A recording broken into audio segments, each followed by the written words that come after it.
Class is in session. Hitting the Books is back. Season 4 of college football hitting the books. Ian Cameron, Connor Mack, the dynamic duo is back. The two guys you know very well with this show for the last few years. The only difference being we are at a new home now. Yes, right here. It is our very own, brand new, dedicated YouTube channel for the College Football Hitting the Books show. So the first thing we want to tell you right off the hop, subscribe to the channel right away. Let's get that subscriber count going.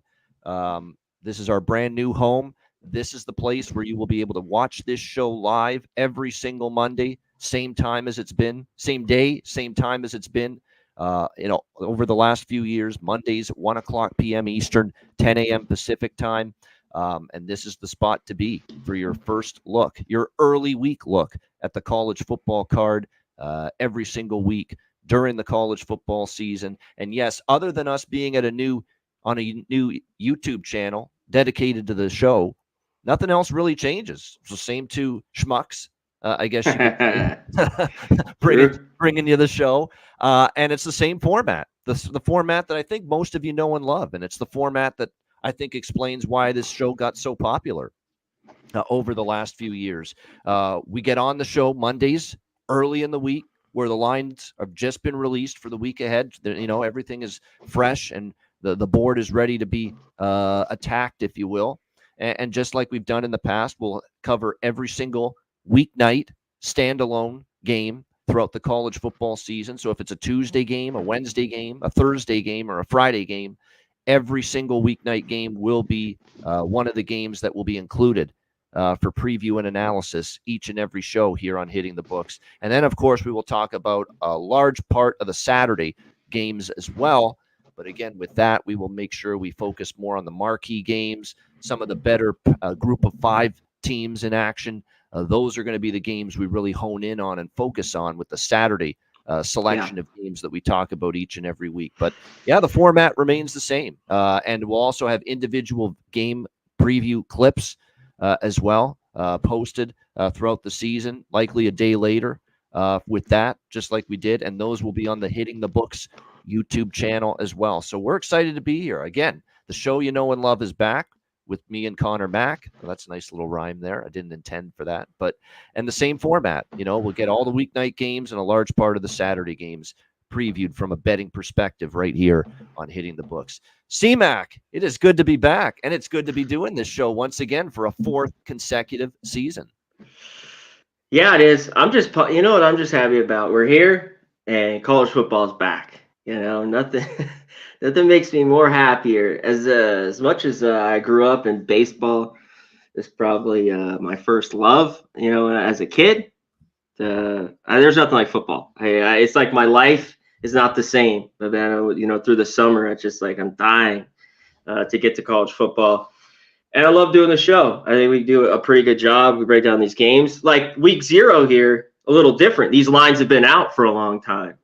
From week to week, we're going to try to catch some of these lines, especially totals that'll jump on early in the week. That's why we love doing the show. But these have actually sat for a while and have already moved. But just 1 week, just a few games. We'll hit some totals at the end. I know you have a good amount. I have a few here as well. And I'm just pumped. I'm ready to roll, brother. Yeah, you know what, Connor Mack? I was going to get to the Saturday games first. I think we'll go in reverse. I think we'll start with season win totals and futures. We'll do some of that first. Just because, look, we really didn't do a formal season preview show because, honestly, there were a lot of things hanging in the balance as far as, where the show was going to be this year. That only got figured out really the last few days. So we really didn't get a chance to dive into a legit preview show. So that's why we'll start now with and we're not going to obviously go through every conference and every team. We'd be here forever. We're just going to handpick a few season win totals and futures that we're both liking. C-Mac, I'll start with you on this one. Power 5 or Power 4. I got to stop saying Power 5. Power 4. Power 4. Of course, now with the super conferences and these mega conferences, the Big 10 is now the Big 18. Just as one example, the Big 18 they should call it. It's crazy, but it's just so many, and the year then they don't regularly get to play each other year in. It's just I don't know. It's goofy. money has taken over, and yeah, Power Four.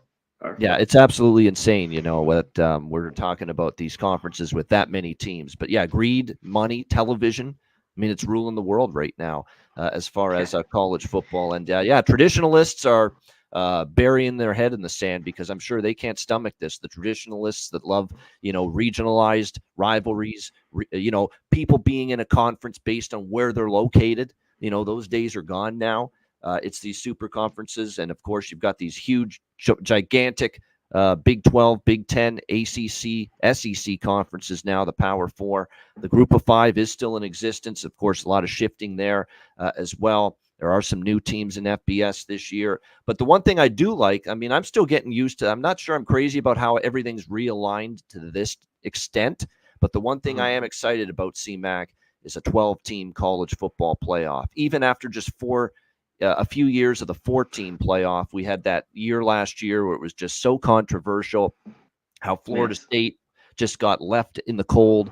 And it just makes you think, boy, if only they could have had the 12-team playoff last year, we wouldn't have had to deal with any of that shit and any of that controversy. And Florida State wouldn't have been butthurt and upset and angry and pissed off about being left out, because if this was a 12-team format last year, they wouldn't have been left out. But it is what it is. It's now 12 teams this year. And obviously it's going to it's weird because it's going to take away, Connor, from every single game for a Power 5 team looking to make the Power 4 team looking to make the playoff. Not every game is going to be life or death now. There's going to be margin for error. You can lose maybe 3 games, especially if you're in the SEC or the Big Ten, and still make the playoff. That wasn't the case, obviously, prior to this year. So it kind of takes away from that, wow, it's such a huge game, right? If they lose, they might not even make the playoff. Those days are kind of over now with the new format. But what it does do is it opens the door for more teams to have a chance to get in the playoff. And it opens the door even for, a Group of 5 team to say, hey, we're good enough. We think we can compete enough with a Power 4 team to make the playoff. And look, do I think they're going to beat them? Likely not, but at least they're going to get a chance to now. And that's the good thing about the new format. At least you get to see David versus Goliath. And all these teams we've been waiting. This has been in, how many years now they put this in? We're going to have this 12-man team, like, I don't know, 4 or 5. I mean, it's been a while since we've all been waiting. For the whole debacle last year. That's out of the way. But yeah, multiple losses in, a conference like the SEC. And now that it's a Power 4, we'll get into schedules are just different. And I had to look at it a bit, and I'm not completely done with mine all the way, but looking at the schedules with some of these teams. Like when you look at Oklahoma, it's like 7.5. It's like, oh, they're going to win, but, different schedule, which I think they could still get to 8 wins. But usually a team that seemed like you could pencil in 9 or 10 for sure, even with the few losses that they would have the last 5 or 10 years. So a little bit different now with the schedules and the Power 4, the whole everyone filling in everywhere. Just look that out, check everything out, the schedules with all this with the win totals. Yeah, there's no question. Schedule analysis has to be at the forefront of any season win totals, futures betting you're going to do, because really there's some teams that have, especially when you talk Power 4, there's some teams that, for instance, in the ACC, I know there's teams that have to play SMU, Florida State, Clemson, Miami, all of these teams projected to be among the elites in the conference. And yet there's some teams that avoid most, if not all, those teams on their schedule. So that is just one example of how important it is to look at the schedule. Which teams have Michigan, Penn State, and Ohio State and Oregon, in the Big Ten, and which teams don't. That's a big part of what you got to look at when you're trying to decide on season win totals and futures. There's always going to be the SEC. Do you avoid Georgia? Do you avoid Alabama? Do you avoid LSU? Do you avoid some of the top teams there in that conference, or do you have to play one or more of them or all of them? So all of that has to be something you look at, and schedule analysis is, imperative, as far as the process you have to go through to determine what you're going to bet as far as season win totals and futures are concerned. So speaking of that, college football season win totals and futures. C-Mac, we'll start with you on this one. What are some first win totals? What are some win totals that you like? Yeah, let's get to it. That's really all that I do, unless I like something.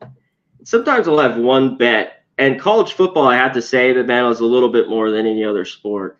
Like, I'll bet a team to win the pennant, stuff like that. In baseball, one or two. But I guess football, if I like something, I'll get into. And I've only got into the total, so I can't go further than that with you. But I might have a bet or two, and I'll let everyone know before we start next week, which really is week 1 in it. But let's hear. I got some already down. Let's right off the bat here. Our classic winner, year in and year out, and I'll dare him to win 8 games again. Matt Rule's there. Maybe he can turn it around. Nebraska, under 7.5 wins. It's plus 105, and they're giving you plus money. I'll dare them to win 8 games. Now, they have a schedule. Northern Iowa, they have a few winnable games. UTEP maybe, but the schedule gets difficult down the stretch. I don't see them winning 8 games. So Nebraska under 7.5. This one I had to go with. There's a little bit juice to this. You could go with the 5, but it's the push. But even with their schedule and their defense, they got a whole turnover here. Is Florida.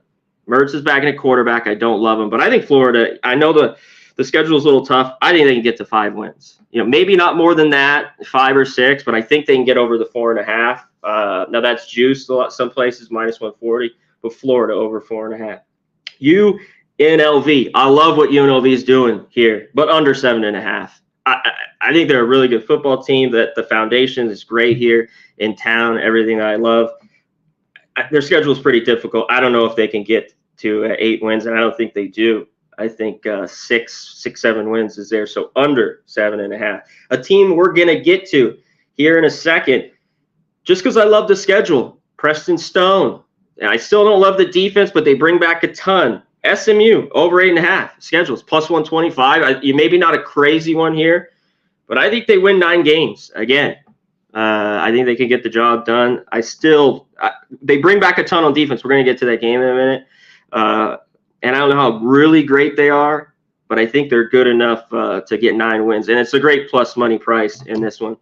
And I got one more. I'm going to have a couple more of these. But, man, I always have these low win totals I love to take over the years. Like Stanford, a couple of last year I had 2 or 3. This one's I'm going to take. They won 3 games last year, and they were awful. This team was horrible. Temple, over 2.5 because of the schedule. They're playing Navy, Charlotte, FAU. I think they can get 3 wins again. This could be a nail biter. Over 2.5 wins for Temple, plus 125. It might not be one that it could come down to the wire, but with their schedule, I think they get 3 wins again. So give me Temple over 2.5 there at plus 125. That was it for me. All right, good stuff. I'm on board with a lot of what you said. I'm actually against you on that last one. I actually think Temple could top out at 2. Really? I think they're that I bad. dug into that deep, though. I actually think they could get a 3rd win. I feel like they were one of the worst football teams that got 3 wins last year. I love the price with it, so I went with it. I went over 2.5. That'll be a good one at the end of the year. We will see. That is, look, you're not asking a lot, but the way I see it is I think they're going to be a dog in just damn near every game, except maybe one. So they're going to have to pull an upset or 2, if they're going to go over that 2.5 win total. And again, EJ Warner's not there anymore now, breaking in a new quarterback, a horrendous defense. There's a lot of work that needs to be done. I'm not a big fan of the coach. So we'll see. I get it. 2.5, you almost can go over 2.5 wins. It's funny. There's another team that's at a 2.5 win total that I like to go over, and that's Vanderbilt, believe it or not, in the SEC. Are there still 2.5s? I thought there was. Lay a price. It was minus 180 when I lay. I said it's worth it. I'd rather lay the 2.5, lay that price with the 2.5 than let it, than take a shot with a 3.5. Because 4 might be asking a lot, but 3 for them, I think they can get there. And I think so too. Pavia, great quarterback from New Mexico State. I think an improved team last year. They showed some glimpses. I'm not, totally. I still believe in Clark Lee a little bit here as the head coach, what he's doing. And like I said, if their schedule is a little more manageable than some other teams in the SEC. So put it all together, I thought they could get to 3 wins. Probably the best quarterback, believe it or not, Vanderbilt's had in quite some time. Yeah, if he takes care of the ball, we know what he can do on the ground. Yep. I think they could get 3 wins. I know that, like you talked about, there's the juice to that, but that's attainable. I think 3 wins for them. 3 or 4, sure. All right, so I sent out and for subscribers, you guys know this of mine. College football season win totals and futures report went out on August 1st at the beginning of the month. So you guys know these ones already, but I'll throw out many of my best ones here right now. I'll try to give you one from the majority of these conferences, like a best bet, if you will, from each conference as far as win totals. I think my best bet as far as AAC goes is East Carolina over 6. I really think there's going to be some significant improvement for the Pirates this year. I like Mike Houston. They bring in Caton Hauser to compete with Jake Garcia at the quarterback spot for East Carolina. I think the offense has to improve, can only improve based on what we saw last year from them. And like I said, this is a very manageable schedule for them. Meanwhile, I think on the defensive side of the football, you look at last year, even when they had the tough season, defense held them in a lot of games, a lot of returning production back. Schedule's more manageable. East Carolina, the Pirates over 6. There's 6.5s out there with closer to even money, or you could lay the juice on the 6, which I did, just in case for a little extra security cushion that if they finish 6-6, you at least get your money back. So I think that was definitely something that appealed to me was East Carolina over 6. ACC,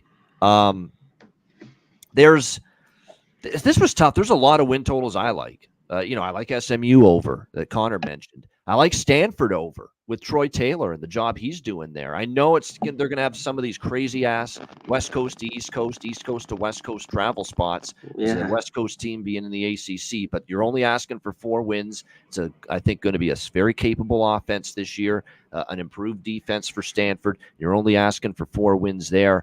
NC State, I think, can go over 8.5 too. I think that's a dark horse team in the ACC because look, it's set up very nicely for them. They bring in Grayson McCall, a very experienced quarterback from Coastal Carolina, who's not only a very good quarterback, but he's got just a ton of experience. And just to think of just how much they didn't get at the quarterback spot as far as consistency last year, NC State, what a difference it's going to be having a guy like Grayson McCall. They still have a very good defense that's always been the strength of the Wolfpack over the years. So for them, and again, a schedule where they avoid a lot of the heavyweights in the ACC, which is a benefit for NC State as well. So for them to go over 8.5, I like as well.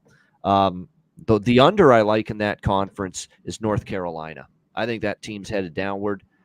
Drake May is a generational talent at quarterback, or at least the potential to be at the NFL level. You got to replace him. That's not the easiest guy to replace at the quarterback spot. His defense was horrendous last year again. And I know they've made a DC change, but not totally sure that the defense is just going to be great right away overnight. That's not a quick fix there. Schedule is more difficult than a lot of the other teams in the ACC. So the Tar Heels to take a step back this year, under 7.5. I did like that. Big Ten, I'm daring fucking James Franklin again to win 11 games. I don't see it. Give me Penn State under 10.5. It's minus 165. It's a little juicy. I don't think this is an 11 or 12 win team. They got to go damn near undefeated to get James Franklin, who can't beat Michigan, who can't beat Ohio State every single year. Big game, James. No, that's not happening. Sorry. It's just Drew Aller to me has got to show a lot more too. I'm not totally drinking the Drew Aller Kool-Aid either at quarterback. Singleton's an amazing running back. They should be really good on defense. I don't deny that whatsoever. But this is an offense that just can't put up the big points, put the big drives together, it seems, when it matters most. I have no problem trying. If you ask me, Ian, you're going to bet Penn State under, and they're going to need 11 wins to beat you, I'll say bring it every single time when it comes to James Franklin. So under 10.5 there. Another under in the Big Ten is UCLA, man. I think it's going to be real tough sledding for Deshaun Foster here. Kind of a surprising outside the box, off the grid hire as head coach, exodus from the program.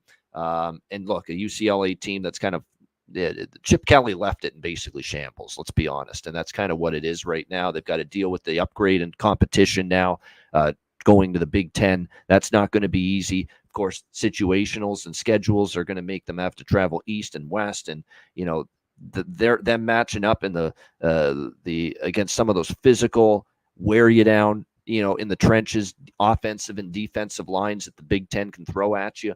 I think that could be some trouble here for UCLA as well this season. So I did like the under there with them. As far as the Big 12. I'm trying to see which one do I like the most here with this conference. Probably Utah over 9.5. I know you got to ask Utah to be 10-2 or better. There's not a lot of margin for error, room for error. 2 losses is the most they can have. But man, with Cam Rising back, he's going to make all the difference in the world. Think about how competitive Utah was last year with 0 at quarterback. The quarterback play in the offense was abysmal last year for Utah. And now they're going to have Cam Rising back. It's going to make all the difference in the world for them offensively. And keep in mind, too, you had to play a Pac-12 conference, pretty tricky. The Big Ten, actually, it might be a little bit of a benefit here for Utah because you're going to get a little bit of a softer underbelly of the schedule. And I think that's definitely going to benefit them. So, I really like what I see out of Utah last year. This has been a perennially, historically, consistently good program under Kyle Whittingham. Yeah, they had their down year last year, but again, they were gutted by injuries. Their O-line was ravaged. A lot of players on defense were out. They didn't have Rising all year. The quarterback play was awful. I think you throw all those things together, and it's perfectly reasonable, in my opinion, to expect Utah to have a little bit of a improvement here this year in 2000. And not just that, but I think they're very much alive to win that conference as well, the Big 12 this year. So, yeah, definitely liking Utah there in the Big 12. What else do we see? We'll just go quickly, rapid fire through some of these other conferences. Conference USA, for me, it's Sam Houston State over 4.5. You think about how they only need 5 wins. I don't mind their schedule. Casey Keeler is a very good head coach there. You'll think about the fact their offense was horrible early in the season, but it got better, and the defense really picked it up late, and they had Liberty that's right, Liberty, the class of that conference by far last year, and Sam Houston State nearly beat them. Had it first and goal at the 10-yard line with a chance to pull a huge upset as 3 touchdown underdogs against Liberty last year. So there's a lot to like with Sam Houston this year. Upgrade at the quarterback spot. I think their offense, which came to life down the stretch last year, will be better start to finish this year. I like what they bring back on defense, and they've got one of the more manageable schedules as far as Conference USA is concerned this season. So over 4.5 with the Bearcats of Sam Houston State in Conference USA. I like that win total quite a bit. As far as the MAC goes, there's one over and there's one under that I'm really interested in here. The over is Bowling Green. Bowling Green Falcons. Scott Loeffler's done a really nice job. They've got a very experienced quarterback in Connor Bazelak, who's been around the block, been around forever.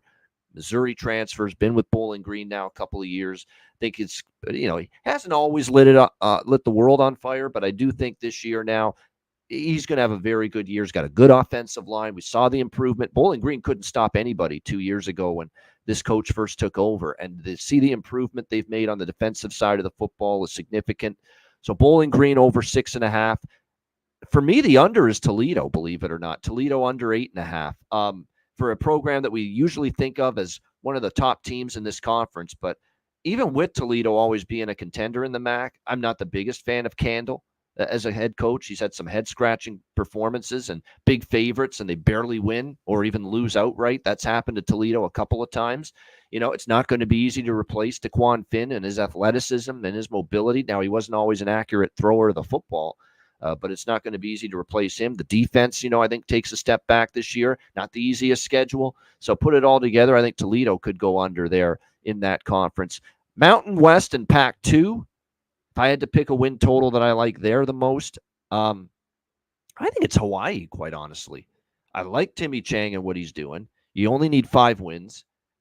Braden Shager, I think, is going to have a very good year at quarterback for Hawaii. He's very experienced in the system now. I think the defense could be the best defense that Timmy Chang's had since he's been with this Hawaii program. I absolutely believe Hawaii definitely over 4.5 is a capable team of getting to 5 wins. So definitely interested in that there in the Mountain West. The SEC, like I already mentioned, Vandy over 2.5. I'm a big Mike Elko fan, so I do like Texas A&M over 8.5. Wegman is back at quarterback, and you sometimes coaches need a year, right, to really get the program turned around. He didn't need a year at Duke, did he, Mike Elko? Year 1, and he turned it around right away. Now, this is the SEC, I get it, but he turned it around right away at Duke. Why not at A&M? They were very undercoached. The coaching was porous at times from Jimbo and his coaching staff there. Let's be honest. It was not always a well-coached team. I think the offense in particular is going to get a huge spark. Mike Elko knows how to craft a good defense. Look at how that Duke defense transformed themselves when he was there.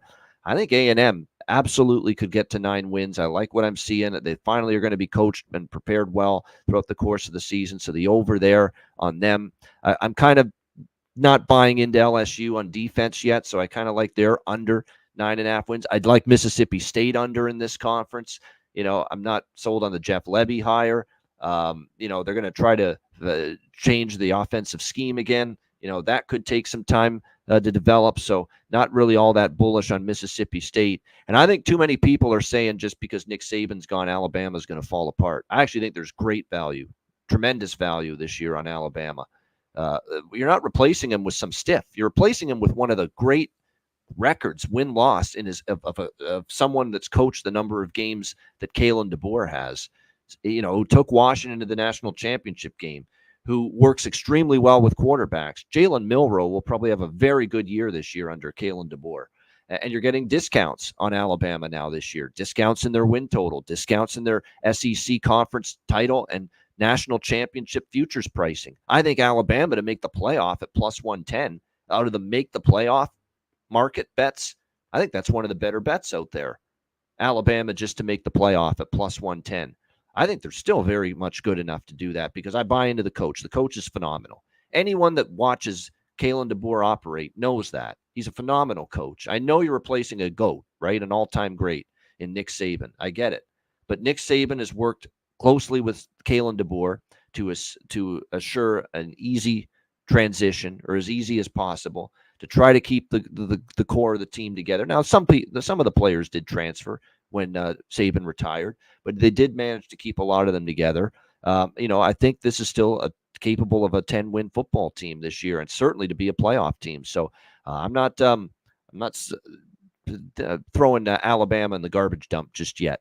And then in the Sun Belt, as far as win totals, I think I like Texas State over. They're really loaded. They really, really are loaded. I mean, that's a really good football team. It was a good offense last year, and you would think they end up losing A.J. Finley, who was their quarterback last year. He actually transferred out. They actually got a guy that's as good, if not better.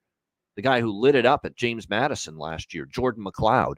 He's now going to be the quarterback at Texas State. That offense is going to be outstanding.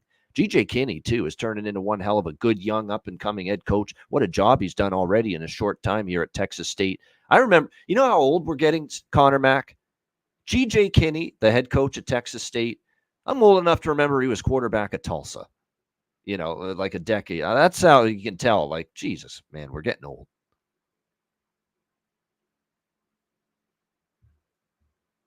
Oh, you're muted.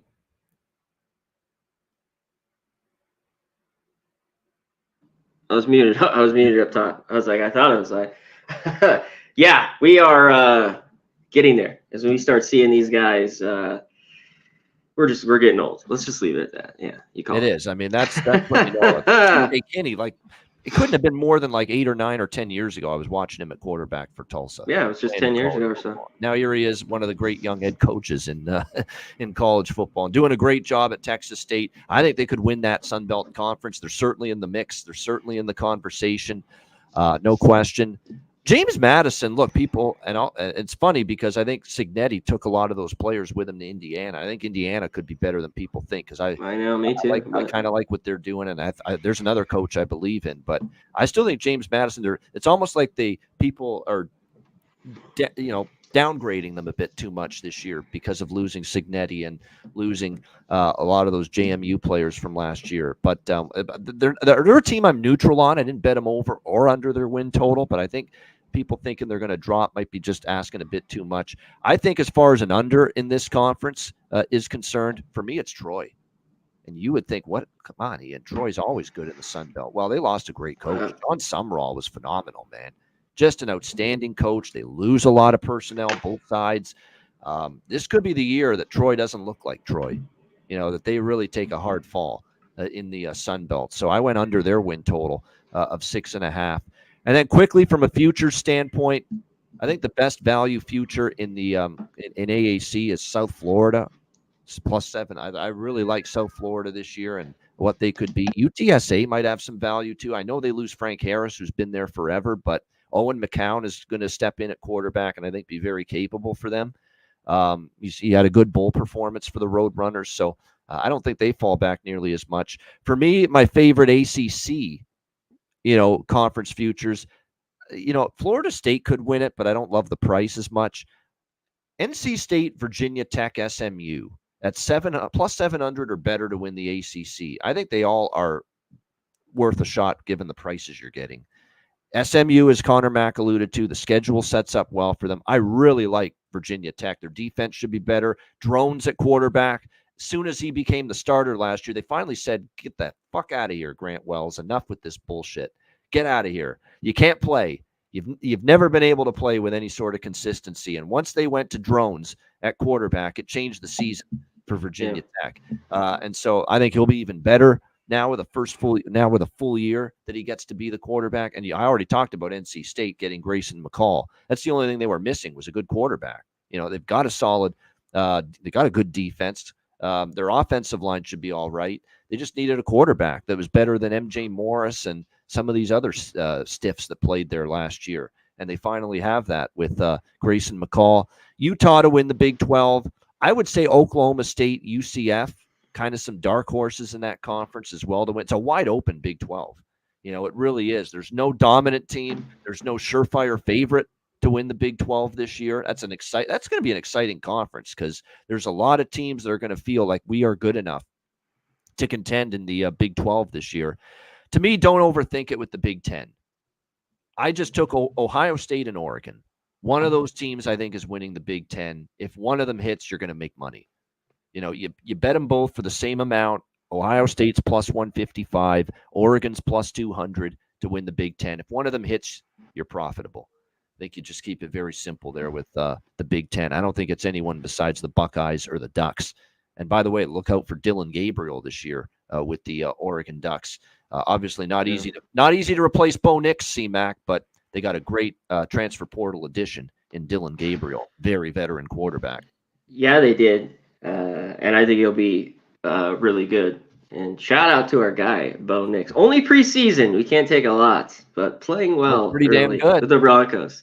Yeah. But just preseason. Look like a genius for keeping it like a smokescreen that they were kind of interested initially in McCarthy and really keeping it hush-hush and under wraps that the guy they really liked and were working out and bringing him back for drills and workouts and all that was Bo Nix, in the spring. And let's not pat them on the shoulder back just yet. Let's see in week 1 and beyond, and he will be the starter. There's no way they're starting Jarrett Stidham now over Bo Nix for the Denver Broncos. Let's see what he does, though, when the live bullets are flying in the regular season. But there's no question about it that, he's impressed here in his 2 preseason games so far. Conference USA, look, be careful. Liberty should win this conference. That's why they're like a minus 200, minus 250 favorite. So if you're betting it, you're betting someone with a small chance that they upset Liberty. And for me, Sam Houston, quite honestly, 22-1. It's a little bit of a longer shot, but I really they almost beat Liberty last year. And Sam Houston State's even better this year.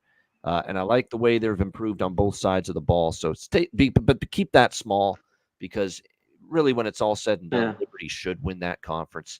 They probably have the chance to go undefeated as well based on their schedule. The MAC, I like Bowling Green and Western Michigan as a bit. Look, Miami O is still good, but they did lose a bit. I don't trust Toledo this year.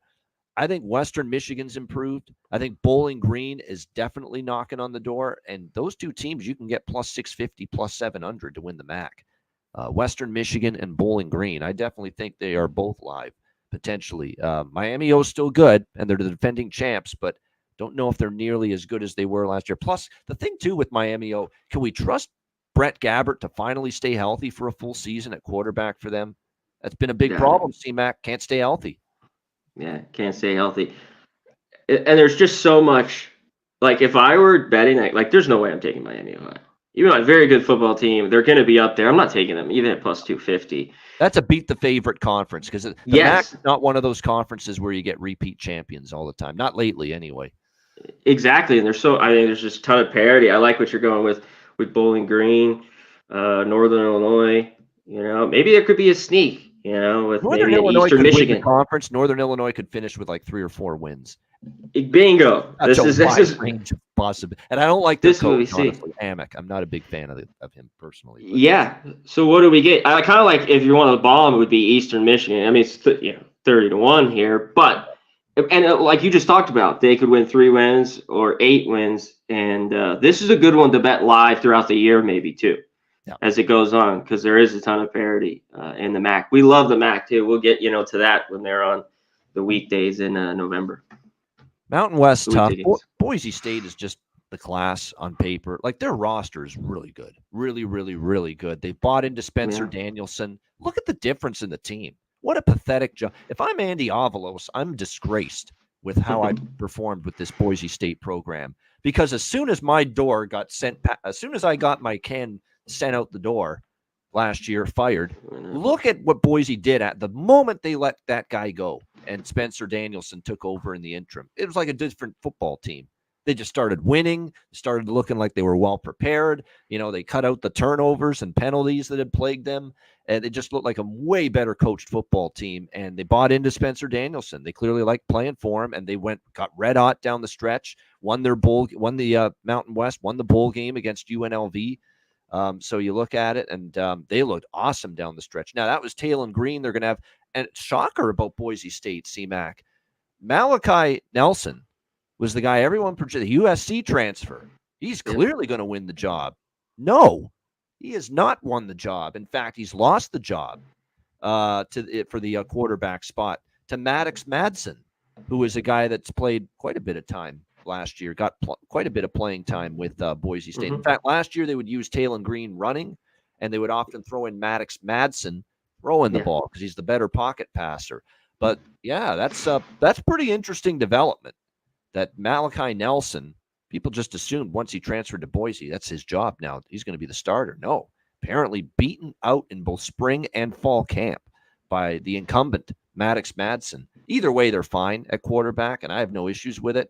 The bottom line is they've got an incredible run game. This Ashton Genty kid, I mean, he's going to be one of the best running backs in certainly the group of 5, might be one of the best running backs in really the entire country, quite honestly. So the Mountain West, tricky. You always want to go with value, but to me, there's a real strong chance Boise State wins this conference, but they're priced like it. They're now like what, -110, -120 to win the Mountain West. I will say this, UNLV, Wyoming, and Hawaii, just a tiny little piece of those 3 teams I took to win the Mountain West, just for some dark horse value. Hawaii is more of a shot in the dark. Like, they will be better, but are they Mountain West winner better? Probably not, but at plus 5,000, I said, take a small shot.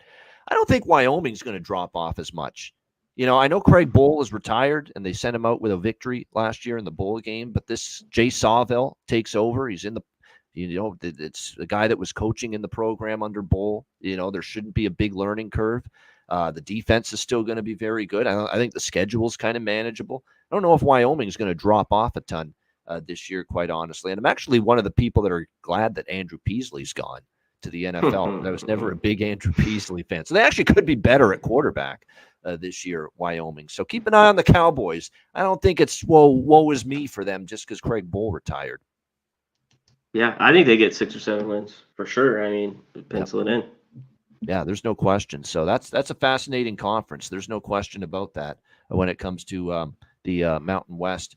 Let's see what else. We don't have many left. SEC. I'm telling you, I'm not down on Alabama like so many people are. I think plus 750 for them to win the SEC. I mean, how often are you going to get Alabama at plus 750? People are acting like Nick Saban's being replaced by by the Cristobal or something, or some guy that can't be a great coach or something. You're being replaced by Jimmy Lake. That's a good comparison. Jimmy Lake, what a disaster he was with Washington. My goodness. Yeah, rough time. You're not replacing Nick Saban, one of the greatest coaches of all time, with a broomstick or with a stiff or a guy that can't get it done. This is Kalen DeBoer, folks. Go look at his all-time coaching record. Again, I will keep going back to that. Go and look at it. His all-time record is a 104-12. 104-12. His all-time head coaching record. They're not falling down like people think. And you're getting value this year for the first time in ages with Alabama. Plus 750 to I think plus one. I already said it. Plus 110 to make the playoff for Alabama is a phenomenal value bet, and I think a great chance to catch, because I think at the very least this is a playoff team. This guy with 104 and 12 in his head coaching career is not going to win enough games, albeit in a very, the mother of all, tough conferences, power conferences, the SEC, that this guy's not going to win enough games to at least get Alabama in the playoff. No, they're getting in the playoff. So yeah, I'm still liking Alabama. What do you think, C-Mac, when it comes to the Crimson Tide? Yeah, I mean, how could you not? I mean, they went right for him when he was he was just bingo, because they zeroed in. That was the guy. I don't know here. Georgia's at plus 200. I still think they're the best. A lot of high hopes with Texas. They lose a lot on defense. Now they do reload usually. They do reload usually. So don't be surprised if that's a great defense again halfway through the season. But early on, there could be some growing pains with that defense. Their offense is loaded, though. Their offense is going to be phenomenal this year. They are good. I think the defense will be good too, especially as it goes on. I think they just reload, kind of like Bama. And I just Ole Miss I think is good, but I don't think not them at that price. You'd rather go with Alabama, like you were talking about, than Ole Miss. And I think there's a lot of love for Texas. I need to see a little bit more. I need to see it here. They were solid, obviously, last year. That defense needs to be better, especially in this conference. If they want to win it. Yeah, and as far as the Sun Belt, I forgot the Sun Belt. Last but not least, Texas State to win the Sun Belt. Texas State's probably the one I like the most to win the Sun Belt. App State, look, App State's really good. Like Aguilar, we saw what he did at quarterback last year for them. Defense should be good. This is another one, though, where the coach still not the biggest fan of their head coach there at App State, but no, they're very good. They can win the conference. Talent-wise, they certainly can, App State. But I think Texas State, there actually is value with Madison. Even though they lose Cignetti, they lose a lot of that team from last year. There's some value there with them. And then to make the playoff, I'll just throw out a couple that I think have the value. NC State plus 500. A&M plus 260. I already mentioned Alabama plus 110. Utah, definitely Utah plus 260. You have to like that because I think they win that. Winner of the Big 12 conference is obviously making the playoff. The question is, does the Big 12, this is the great debate, and it's really going to depend on how the other teams in the other power conferences do, but is the Big 12 going to get two teams in, or are they only going to get their conference champion in? That's right now, I would think, if you ask me right now, they're only going to get their conference champion in. They're probably going to defer to putting in 2 or 3 or 4 Big Ten teams, 2 or 3 or 4 SEC teams, before they put in more than one Big 12 team. So that would be what I would think right now. Plus, they have to have a spot for the Group of 5, at least one Group of 5 team. So that is definitely something to consider when it comes to these make or miss the playoff bets. But no, as far as I'm concerned, though, Utah, Alabama, I'm very high on A&M because of Elko, because we saw it at Duke. Duke was a one-year turnaround. Sometimes that first year, even though when you hire a head coach, C-Mac, that first year, it's growing pains. It doesn't happen right away. That would be my concern with Willie Fritz, for example, with Houston.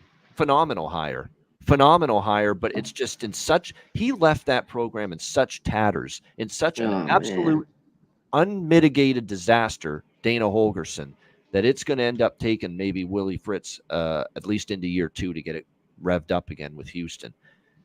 But I respect the hell out of Fritz. I know a lot of people love them under Houston, their win total playing in that Big 12, but I'm telling you what, I can't bet Willie Fritz win total that low under. He's that good of a coach. It's just a question of, is the mess too big to clean up and make that kind of a jump right away? That's what you have to ask yourself. But yeah, there we go. Those are my playoff bets. The ones I like the most: Alabama, Utah, A&M. I think, Liberty certainly could make. Liberty wins the conference and goes undefeated. They get in to the playoff. There's no question about that.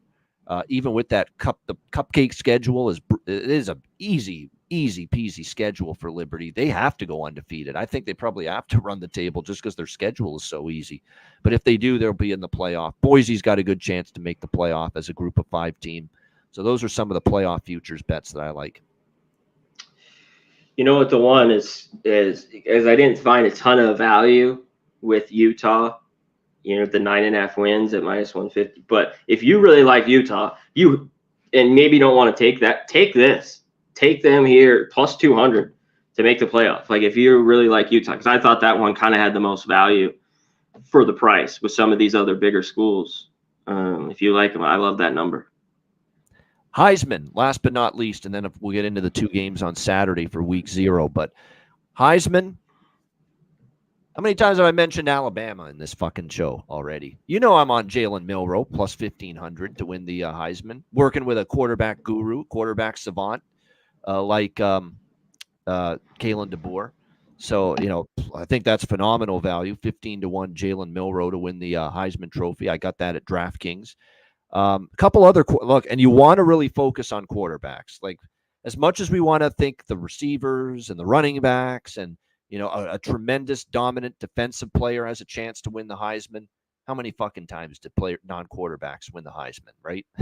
Not many times. So you really do want to stick mostly to quarterbacks.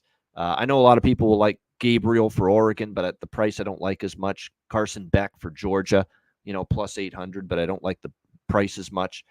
There's a couple down the board. Cam Rising, Utah, 40-1. I think that's value. Why not? He's healthy. We know he's a good quarterback when he's healthy and he's on the field. We've seen it in the past. Why not? A 40-1 shot. Cameron Rising for Utah to win the Heisman. I think Connor Wegman's going to be a very pleasant, not surprise, but you know I think he'll have a breakout year now that he's healthy for A&M. 30-1. I think was worth a little shot. Keep an eye on the Tennessee quarterback, too, because this guy started the bowl game because Joe Milton didn't play it, and he went up against Iowa in that bowl game, and he really looked good, and he's got all the skills and the tool set, you know, and the toolbox to be a really good college quarterback, and he's going to be the number 1 guy full-time this year, and that's Nico Iamaleava is how you say it. Nico Iamaleava, the quarterback here for Tennessee, really looked good in the bowl game. Josh Heupel is singing his praises in camp, saying he really thinks this offense can thrive and he can run it the way. And he's got a mobile quarterback too, which is what he wants in this offense. And I think a little more accurate throwing the football than old Joe Milton was. That was always the issue with Joe Milton, just consistency and accuracy in the pocket.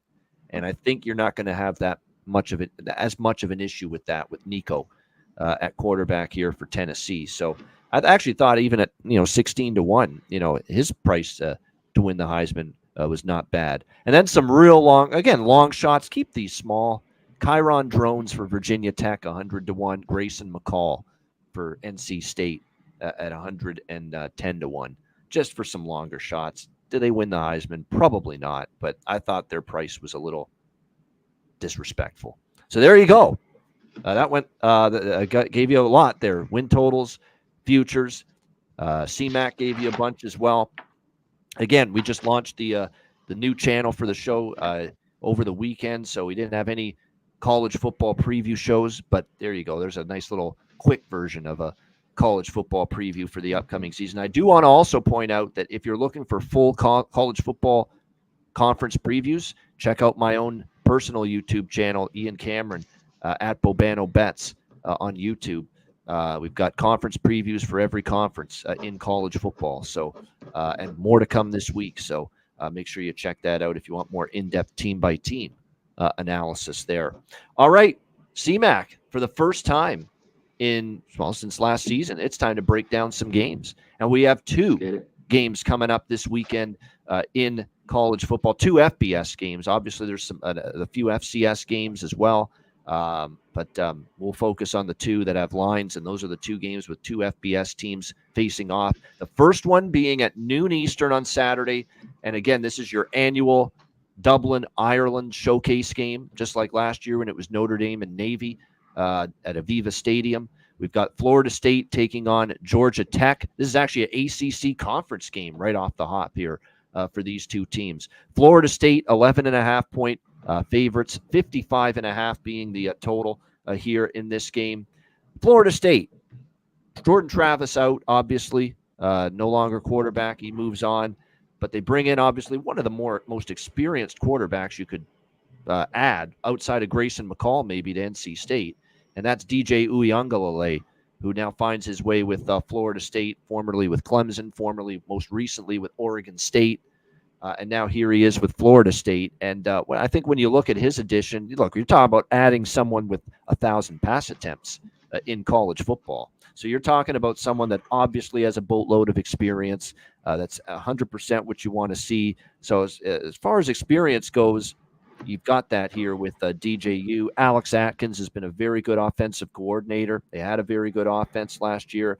I think when you look at the team, the question for DJU, CMAC, is going to be still his accuracy and that deep ball accuracy too. Not always there.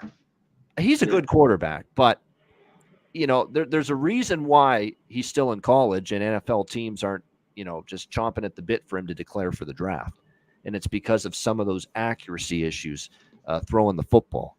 So I think that's definitely something that he's got to continue to hone in on, continue to work at and improve on here because that's always been a little bit of the downfall. He's got a great athlete, can run. We know that, but that's always been the issue with him a little bit with DJU. That arm is a big one, but it's not always the most accurate arm. And, of course, he can run. He's got that physicality as well, tough to bring down in the open field. But again, that accuracy is going to have to improve, no question. I think when you look at the running back spot here for this Florida State team, obviously, look, they end up losing Benson. But I think when you look at who they bring back, Lawrence Toafili is back. He had a pretty good year for them. Roydell Williams transfers in from Alabama. I think that's a nice addition for them at running back. Number 7 running back available in the transfer portal, and Florida State gets him from Alabama and Roydell Williams. So credit to Mike Norvell for a nice pick there, or a nice grab, nice get there in the transfer portal, which, of course, you got to be on top of this shit now with the transfer portal. Holy fuck. I mean, there is just so much activity, and teams are just adding and subtracting to their team, CMAC, so much these days from the transfer portal. It's definitely something you got to keep an eye on. Obviously, look, you're talking about Johnny Wilson, Keon Coleman, right? 2 outstanding receivers that are no longer there. So who's going to step up now as far as the wide receiver spot for this team? They do like Ja'Kai Douglas. No question about that. Jalen Brown transfers in from LSU. He's got some potential. Malik Benson from Alabama comes in as well. I think another nice add in the transfer portal for Florida State. So, yeah, I mean, you would think normally most regular situations, Keon Coleman gone, Johnny Wilson gone, we got problems here at wide receiver. But, boy, he recruited well at that position, and he really got some nice Power 5 additions in the transfer portal to that wide receiver group. So that is probably going to prevent Florida State drop-off at wide receiver as far as production being as much or as bad as people may think. I think they still could be solid enough. Maybe not quite as good as last year, but solid enough still at receiver coming into this season. As far as the offensive line goes for the Florida State Seminoles, they got 3 of their starters back, including both tackles in the center. That's huge. And the other linemen, they added a couple of really good Power 5. I keep saying Power 5. I told you this is going to be an adjustment for me. I warned you. Power 4 adds in the transfer portal on the offensive line. And the offensive line at times last year did have some struggles for Florida State. I actually think their O-line's better. You tell me a position group that's definitely better, probably a little weaker at receiver. I'm, running back, we'll see. Quarterback, DJU's got the experience, but will he be as productive as Jordan Travis? But I definitely think they've thumbs up on the O-line. I think their O-line is better this year than it was last year. So I think Florida State will be fine there as far as that goes. On the defense, though, look, a great defense last year. This is where the concerns are for me. There's definitely some concerns, more concerns on the defense. It was an elite defense last year, but 7 of the top 12 tacklers are gone. So a little bit of a reload here on defense for Adam Fuller, the DC. Keep in mind, Jared Verses don't walk through the door every single day. That was a surefire, dominant pass rusher for them. He's gone, of course, to the NFL now. Braden Fiskey, also gone. But they do have Joshua Farmer is back. That'll help. It's going to be. They do have a couple. They did bring in some talent as far as the transfer portal too to help out with the defensive line, which did take a huge hit from after last year losing some of the guys they did. The good news is they at least have Patrick Payton returning. He had a pretty good year for them last year, but there's no doubt the D line does take a small hit from last year based on losing a Braden Fiske. Still pretty good though. Losing a Jared Verse, but still pretty solid. It's just a question of can they gel together quickly. The linebacking core is where I'm concerned. All right, two of their just stalwarts there, Kalen DeLoach, Tatum Bethune are gone. And you're going to have to replace those. Now, again, you do bring in a couple at Sean Murphy out of Alabama as a power 4 transfer, a couple others as well. But, I mean, that linebacking core is thin compared to what we've seen in the past, no doubt. Secondary has concerns. Both of their corners were selected early in the draft last year. 3 starters gone. And secondary, sometimes it takes time with your pass defense when you do lose personnel there. So D-line does decline a bit, but it's not as I still think solid. But linebacker and secondary are a little bit concerning here for Florida State. Eventually, they'll be very good with those two groups, but I'm saying early in the season, there could be some adjustment. Flip it around to Georgia Tech, and what a weird season that team had last year where they've had some just incredible highs, beating Miami, some incredible performances. That was the one that stood out for Georgia Tech last year, but they had some unbelievably shocking losses as well on their schedule. So what will we get from them last year? Because, look, they beat Miami, North Carolina, but, geez, they had some close losses. Right away to Louisville, to Georgia, they played them tough at the end. Yep. Yeah. And then they had a team like Bowling Green beat. And Bowling Green, solid MAC team, but there's no fucking way they should have beat Georgia Tech last year. But the bottom line is they just were all over the map. What I really like about Georgia Tech this year is their offense. It's the strength of the team and their O-line. Mm-hmm. There's people talking about Georgia Tech having one of the best offensive lines in the country this season, not just the ACC. And when you look at it, you understand why.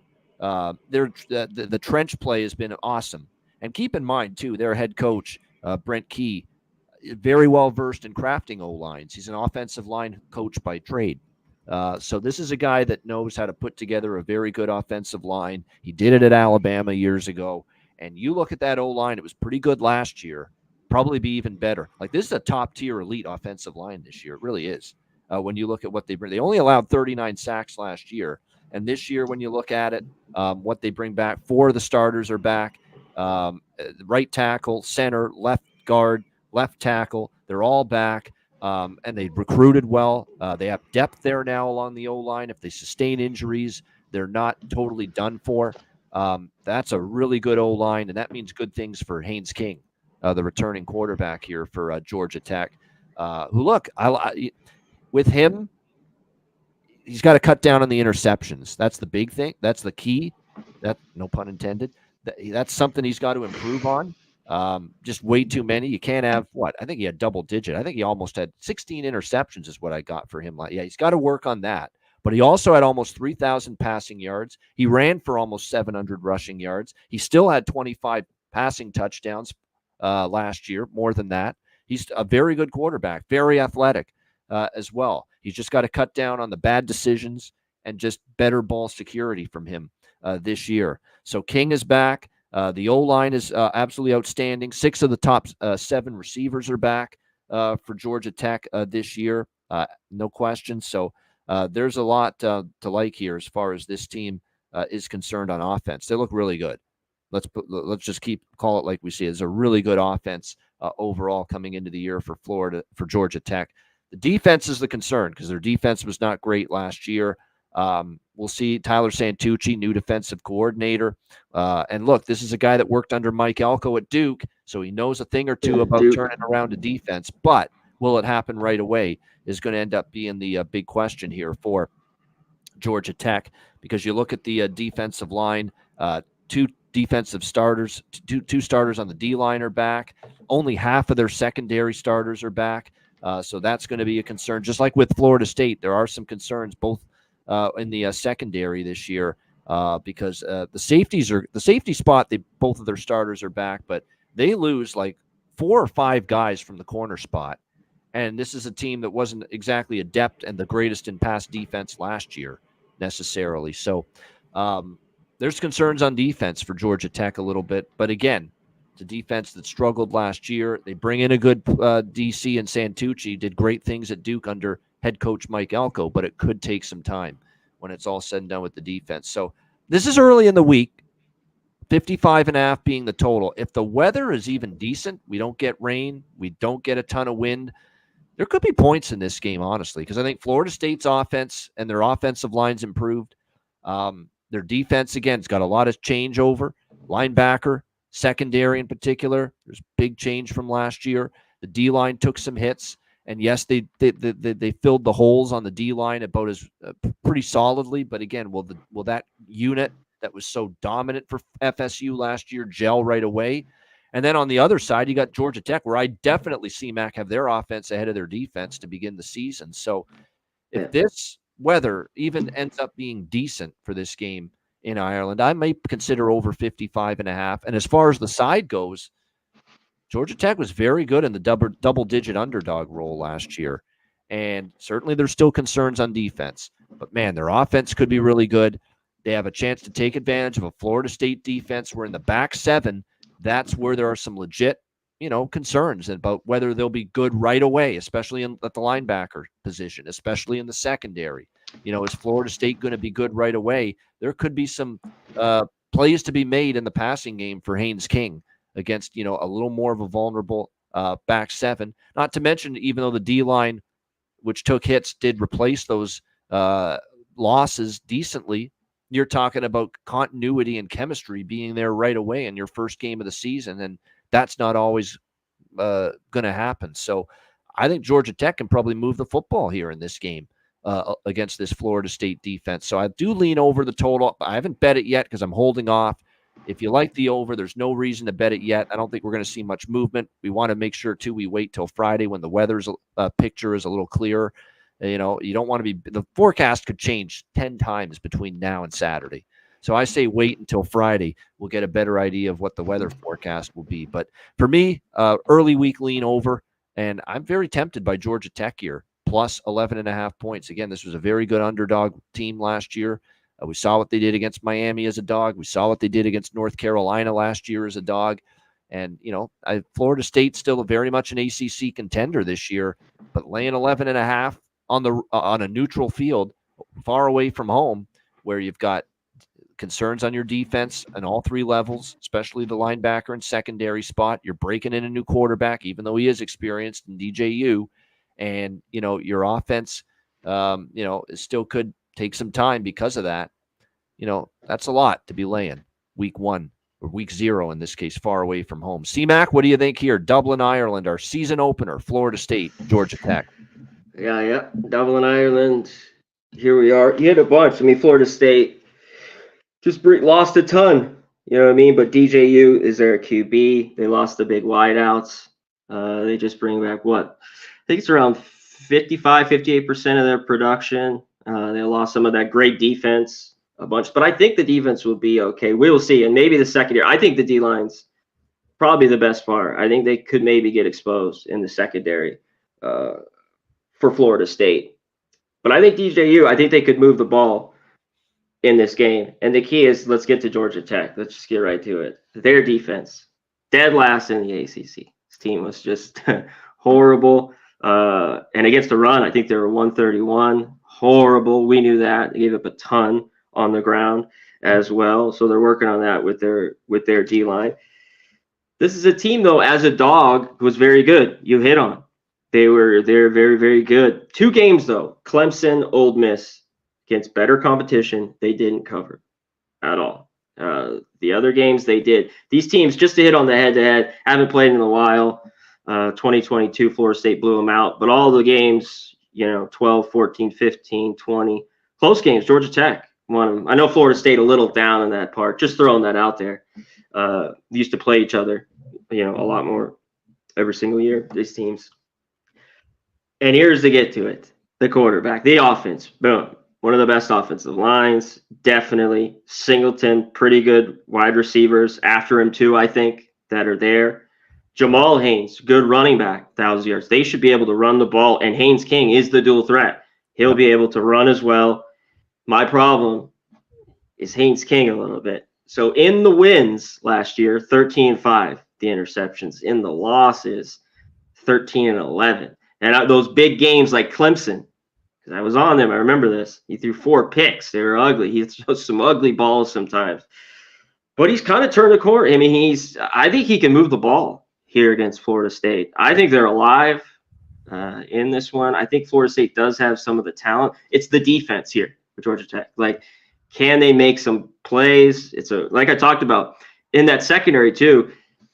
You mentioned they have a whole bunch of guys they got that transfer from Tennessee. Burrell, pretty good kid, played over there a lot, had some distractions. I think he's a 5th-year senior. They got him.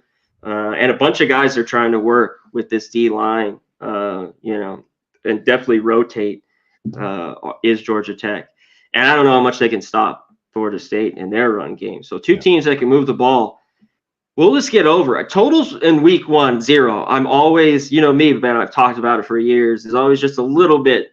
I'm like, I'll just throw this out cautious. there, C-Mac, with the total. Last year, it was 41-16 for Florida State against Georgia Tech when they played. 57 points scored. And you got to think Georgia Tech's going to put up more this year. Yeah, in 2022. But yeah, 41-16. Georgia Tech's more of an over team. Yeah. Too. I forget what it's the last year and a half just to date. 13 out of the last 18 have gone over, and they've when we've covered them the last few years, even with things, they were trend a little bit more to an over. So do we get good weather? It's too far out. There still looks like there's going to be a little bit of rain. Of course, it's Ireland. What do you expect? Doesn't look like a ton of wind, but we'll know more as the week goes on to look at the total. But yeah, how do you not? I love dogs, Anna. And I think this could be a game where Florida State, I could see them winning by 2 touchdowns. I think you have to take the points here, Georgia Tech. I'll be honest. Definitely. So it's going to be interesting to see how it goes here. I thought that was last year. My bad. That was a couple of years ago. The 41-16. Yeah, they hadn't played in a couple of years, which is weird. They haven't played in a couple of years. Okay, yeah, that was a couple. So never mind that. Totally different situation at that time. But yeah, I mean, when you look at it, you're right. A lot of overs last year for Georgia Tech. It's going to be interesting here because, like I say, their offense is really good. How much improvement can the defense make? It's going to end up being a big question for Georgia Tech this year because that's clearly where they were lagging behind last year. There's no doubt about that. But again, you're talking for Florida State. DJU's experience, but he's still going to a new team, learning a new offense. And the O-line's really good for Florida State. I will say that. It's actually even better than last year. They do have some receivers to replace. And that's who they're bringing back in that production. They lost their running back, quarterback, the wideouts, the tight end. Who they're bringing back, the 3 or 4 is on that line for Florida State. So that O-line could be very good. They could still overpower Georgia Tech's defensive front in that regard because that was always an issue. They just the defensive front got manhandled at times last year for Georgia Tech. So I could see both teams having their share of offensive success, providing that the weather is not, a downpour and, 40-mile-an-hour winds. Then it can't bet an over if it's like that. But if it's just a couple of stray showers, like a light drizzle, and very light wind, that's not going to affect the scoring. It's only if it's going to be really, really heavy wind. So keep an eye on the forecast, but definitely something you want to bet as far as the total closer to kickoff because, like I said, especially in Ireland, weather could change 8 different times between now and Saturday. All right, the other game on Saturday as far as 2 FBS teams facing off, SMU, Nevada. We've got SMU 27-point road favorites, 56.5 the total in this game.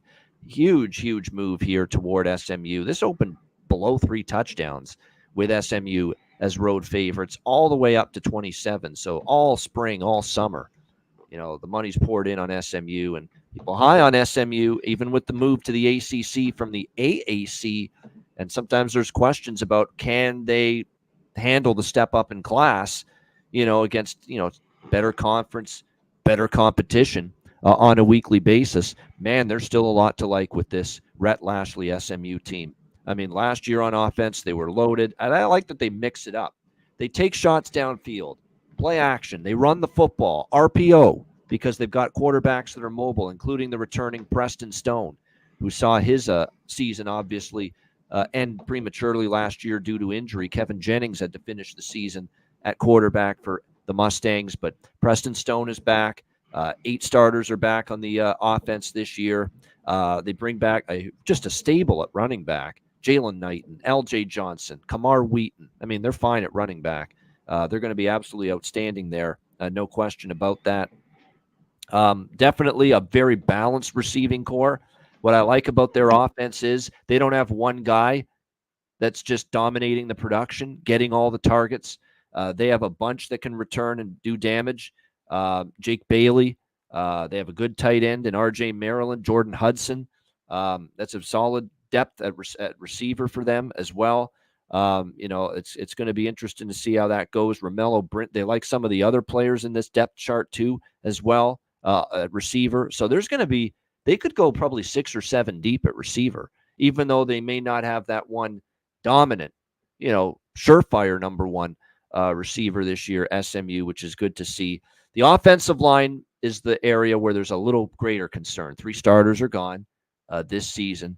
But the good news is the transfer portal really came in handy here for Rhett Lashley as far as trying to retool this offensive line and make sure it doesn't drop off too much from last year, because they bring in a guy, Savion Byrd, which was a big addition for this team via the transfer portal along that offensive line, as well as PJ Williams. That should help.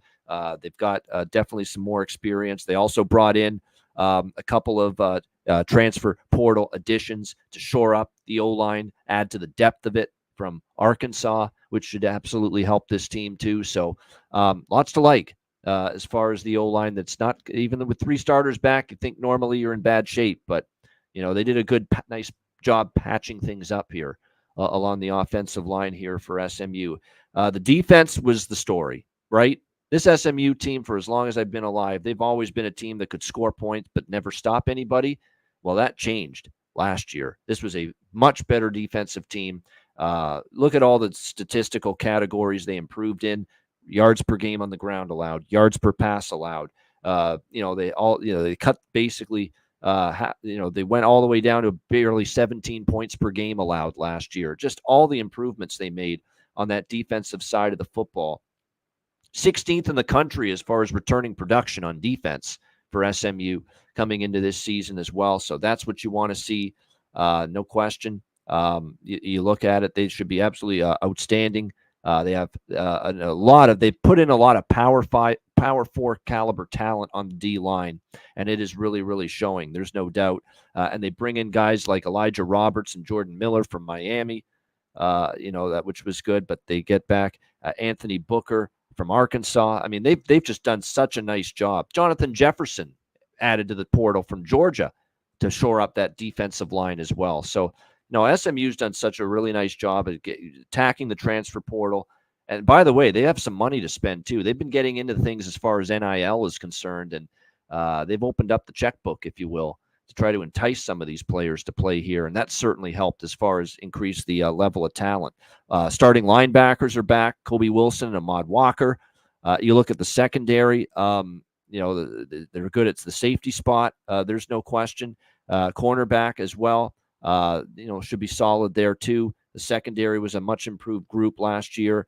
Tons of returning starters. They're loaded on the offensive line, even with 3 starters back. They're still loaded because of who they brought in. The defensive line is loaded. Secondary and linebacking core should be good. I mean, this is a really good football team, both sides of the ball. And you can understand why people like them to be more competitive and more of a factor in the ACC, even in year 1 in this brand new Power 4 conference than people think. Now, on the other side, you've got Nevada. And obviously, that's where the question marks are for them coming into this year. And there are a lot of them. There's no doubt. There's a big rebuilding project that they've had here with the Nevada Wolfpack. Not an easy place to turn things around with what we've seen. Jeff Choate now comes in, brand new head coach here with this Nevada Wolfpack team. I think when you look at them as far as the offense goes this year, Brendan Lewis looks like it was him and Chuba Party battling it out to be the starting quarterback. Chuba Party, a transfer from Nebraska. C-Mac, you've seen Brendan Lewis. This is a guy, obviously, that played at Colorado before. I've seen enough of Brendan Lewis to know that guy is not someone I'm trusting at quarterback. Sorry, just not trusting him. He's going to start, too. Yeah. They just announced I think it. it is going to be him. Yep. Yeah, they just announced it. I saw it like an hour or two ago.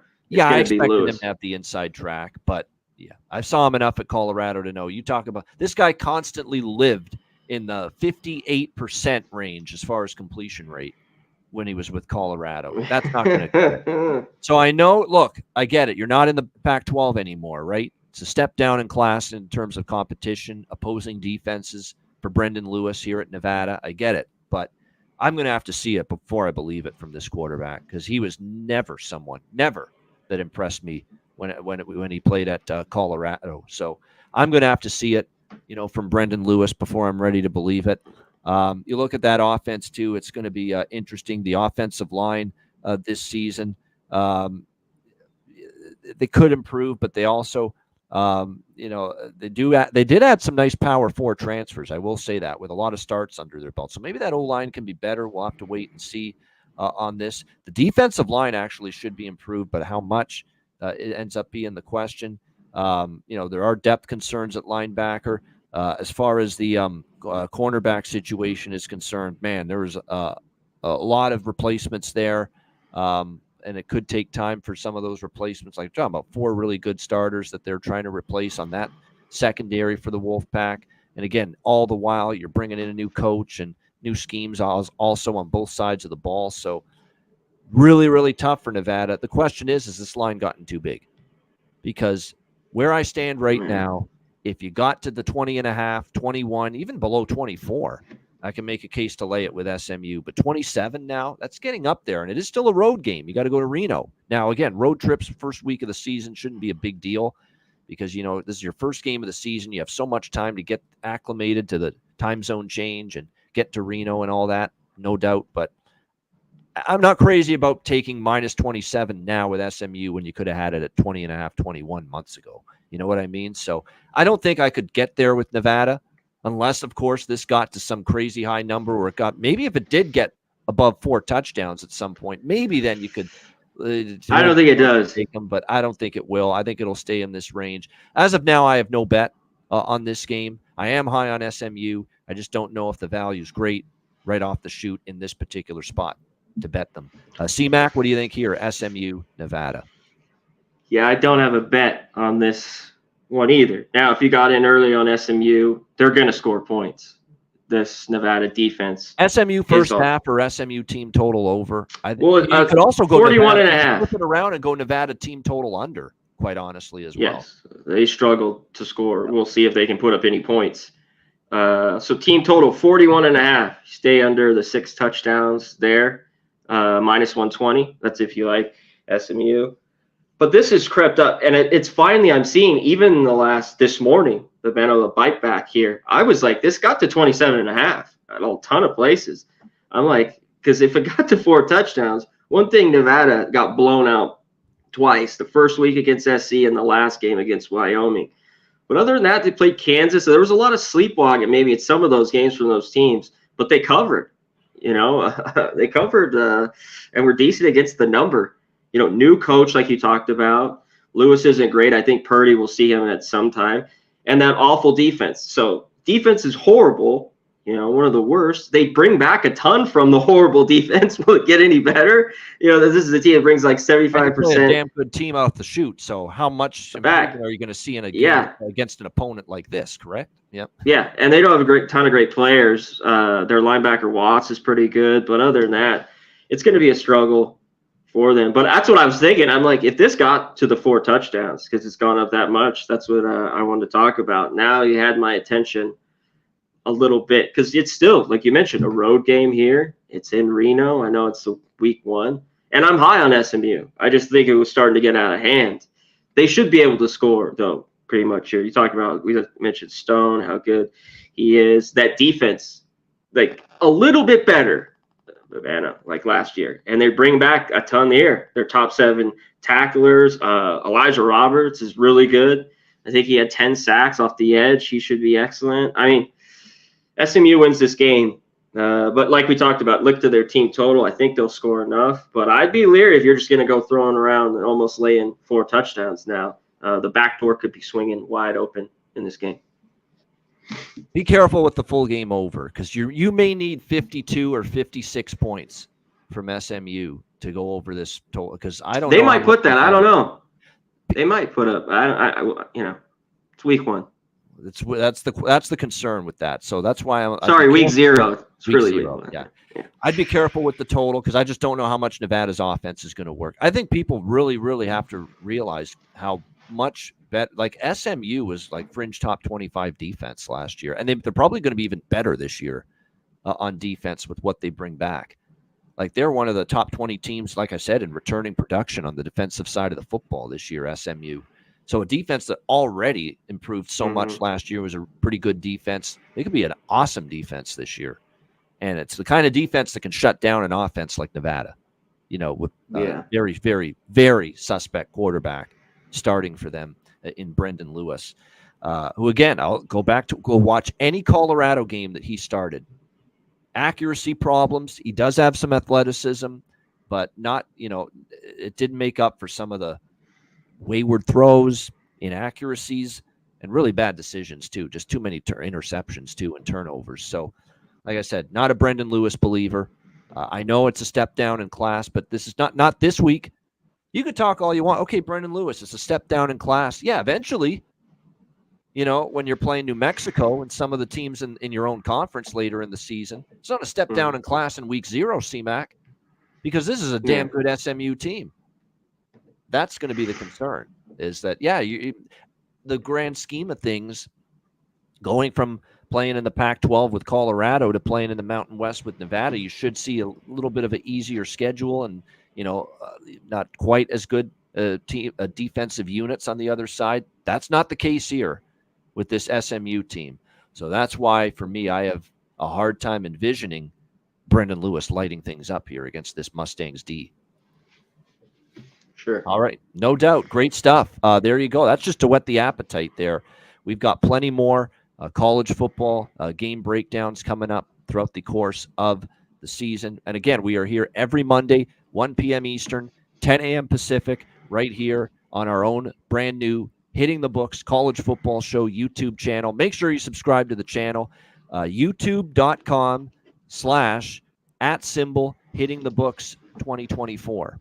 That is the link for the YouTube channel. I posted it on the Twitter X, so did CMAX. So make sure you sign up, subscribe to the channel. We will be at this time every Monday, 1 p.m. Eastern, 10 a.m. Pacific. Same day, same time. We've always done this show over the years. And again, same format, weeknight games and the majority of the Saturday marquee games. We will preview them right here every week on the College Football Hitting the Books show. Shout out to our people in the chat for our very first show on our brand new channel. Nate Dogg, Kong's Clips. There it is. He was the one that was as excited as anybody to have us come back this season. We'll get it going too on this channel. We'll have all the and we got to break these games down in a little longer form, or normal one be quicker. As as much as I love to break down the players and everything, this is a gambling. We're here to make money. No doubt. Besides totals. We're going long with the game breakdowns because there's only 2 this week.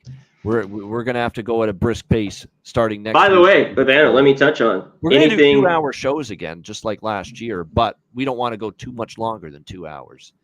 No. Anything Delaware, Hawaii, Montana State, New Mexico, real quick? I got to see lines, and I don't see any lines. Or actually, there are a couple. It's 10. Yeah. Okay, there are a couple. Montana. I was thinking of the FCS games. Okay. Oh, you're talking about the extra games where it's an FBS team versus. Yes. Here's the thing: Montana State's a damn good FBS team. Really, really. 10 good. Points? But 10 now? No, I can't. I don't think so. Accepted by New Mexico. Look, they hired Mendenhall. Bronco Mendenhall's been around the block now at BYU, Virginia. It's an experienced coach. Look, you're buying low on New Mexico because, look, the Danny Gonzalez run was horrendous. Oh, it was awful. They had I'm close to moving already on it. I just Montana State is that good. Their 2 QB systems gone this year. It's just what's his name, Tommy Malott, or whatever. But they have O-line guys that took off. They're kind of reconfiguring and they're very good. They're a top 5 team, Montana State. But every time they've played over the last years, even a bad team, but it's that they have not won, and now they got to win by 10 points. Some people think they're going to go in there and smash New Mexico. I think Bronco Mendenhall, it's week 1, but I'm tempted here now that it's at 10 here to take New Mexico State. New Mexico. This is a TV game, by the way. Fox Sports 1 for this game on Saturday, and it's 4 p.m. Eastern. So you could say this is like a third game on Saturday because it does involve an FBS team. 4 p.m. Eastern. It'll be on all by itself. It actually is kind of a triple header because you're going to have Florida State, Georgia Tech at noon. You're going to have this game, Montana State, New Mexico at 4 Eastern. And then you're going to have the night game at 8 p.m. Eastern, which is SMU, Nevada. And you also have Delaware State, Hawaii at midnight on Saturday. I really like Hawaii should score a ton of points. I'm not ready to lay 38. I'd maybe do a Hawaii team total over instead. That's probably what I would do. They should score a bunch. They should actually score 40s against that Delaware State team with Braden Shager. They should. Yep.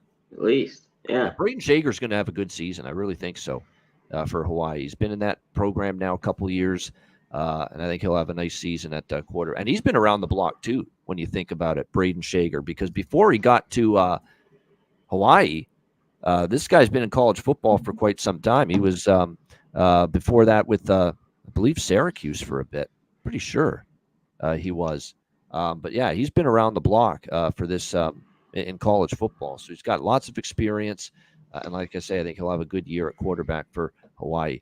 So we appreciate you guys. Make sure you spread the word, too. Tell everyone you know.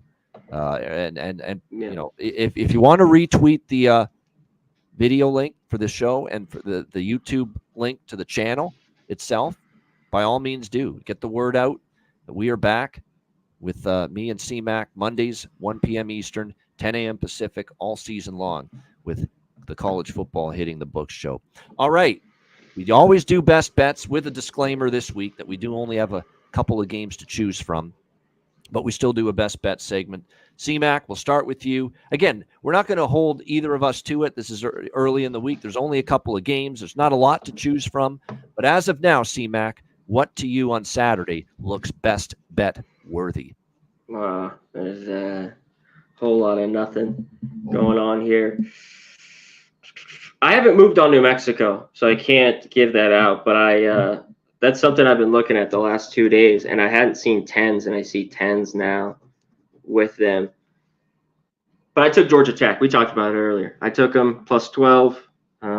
This is a game they could lose, but I think they hang in there. I love their offense. Defense just play and just do enough to hang in this game. I think they're all – and Haynes King, take care of the football. They cover this number and are in the game. Georgia Tech plus 12.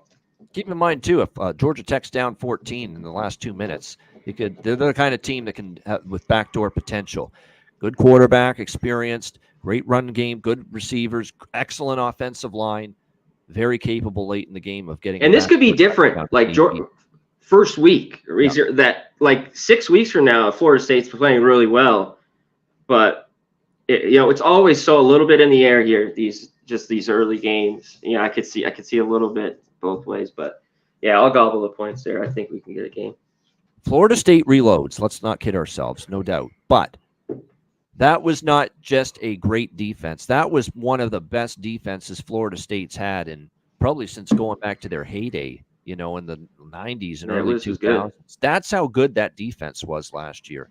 You can't expect it not to be some kind of drop-off, especially the first week of the season, the first game. There's going to be some kind of drop-off just for the short term. Will they be a great defense again, maybe a few games from now, midway through the season, later in the season? Absolutely. But right away, with what they lost, all that NFL talent lost on the defensive, especially on that D-line, it could take a little bit of time, at least for Florida State, to get themselves in their best footing on the defensive side of the football. My best bet, again, there's nothing I love for the first Saturday of the season with only a couple of games, but I'll go with that same game, but I'll go to the over, take my chances that, the weather won't be that bad in Dublin, Ireland at Aviva Stadium for this game. Total sitting at around 55.5 right now. Again, I think the offenses are the superior units right now to start. Florida State didn't lose as much on offense as they did on defense. DJU is an experienced quarterback. Georgia Tech, not a good defense last year. They are going to be better, but it might take time. And then on the flip side, Georgia Tech's strength is their offense. And Florida State's, bigger concern is what they lost on defense after last year. So put it together, I think the offenses on both sides can do enough, provided the weather's good enough, to go over that total. So over 55 at Bet Online.